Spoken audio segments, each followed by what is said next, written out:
सच की आवाज news channel, दिखेगा वही जो दिखेगा सही। हज यात्रियों के विमान के पहिए से निकली चिंगारी मामले पर मंत्री दानिश आजाद अंसारी का बयान। लैंडिंग के बाद थोड़ी टेक्निकल प्रॉब्लम आई, एयरपोर्ट अथॉरिटी ने उसे दूर भी कर लिया। किसी भी हज यात्री पैसेंजर को दिक्कत नहीं। संख्या 3112 जो 15 तारीख को सुबह 6:36 पर लैंड हुआ, जिसमें लगभग 270 हज यात्री थे।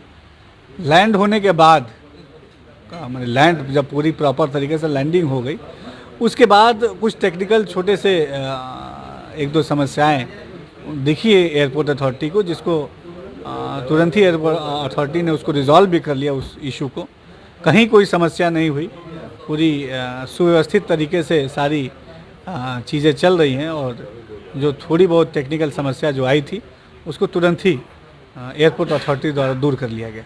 अहमदाबाद के एयर क्रैश के बाद लगातार इस तरह की घटनाएं सामने आ रही हैं, इसको कैसे देख रहे हैं? देखिए, जो अहमदाबाद में जो दुखद विमान हादसा हुआ, उससे हम सब की संवेदना पीड़ित परिवारों के साथ है। और आप सब ने देखा कि हमारे देश के प्रधानमंत्री नरेंद्र मोदी जी भी वहाँ पहुँचे, वो घटनास्थल पे भी पहुँचे, अस्पताल भी पहुँचे, और तुरंत जो भी एक्शन अहमदाबाद के उस विमान दुर्घटना में लिया जाना चाहिए था, हमारे प्रशासन द्वारा लिया गया है। और सुरक्षित यात्रा मुहैया कराना हमारे यात्रियों को जो फ़्लाइट से चल रहे हैं, एयर ट्रैवल कर रहे हैं, ये जिम्मेदारी के साथ इन चीज़ों को हम सब पूरा कर रहे हैं।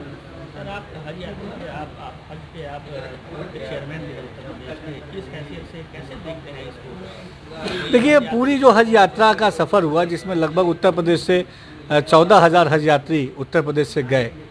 ये 40 दिन 50 दिन पहले से हज यात्रा शुरू हुई, और बीते 50 दिनों में हर दिन हम लगातार इसको हर दिन मॉनिटर कर रहे हैं, कहीं कोई दिक्कत ना उसको हम सुनिश्चित कर रहे हैं।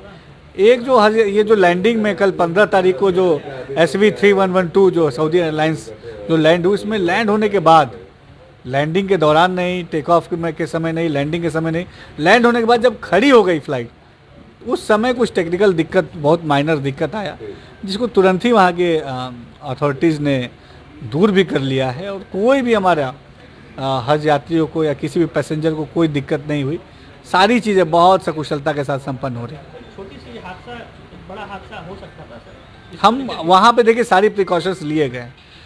कोई भी फ़्लाइट लैंड होती है तो प्रिकॉशन के तौर पे वहाँ पे एम्बुलेंस की गाड़ी खड़ी रहती है पहले से, फायर ब्रिगेड की गाड़ी पहले खड़ी रहती है, और लगातार जो अथॉरिटीज़ है वो वहाँ पे लैंडिंग के समय मौजूद रहती है, ताकि अगर कोई भी समस्या आए उसको तुरंत दूर कर लिया जाए। कल भी जो 15 तारीख को एक छोटी सी समस्या जो सामने आई, तो वहाँ पे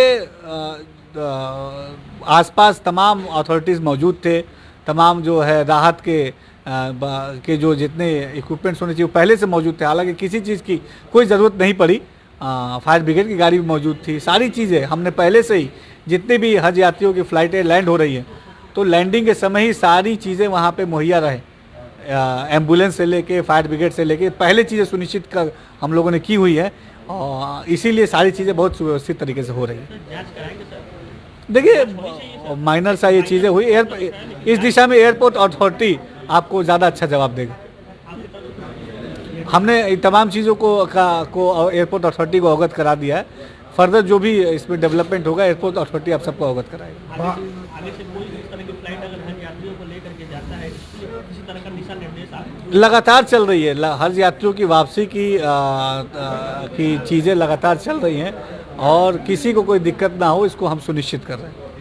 सर, क्या एक वजह ये भी हो सकता है कि ये हादसा टल गया है क्योंकि एक धार्मिक स्थल से लोग आ रहे थे, और कहीं ना कहीं वहाँ का भी कुछ असर रहा है?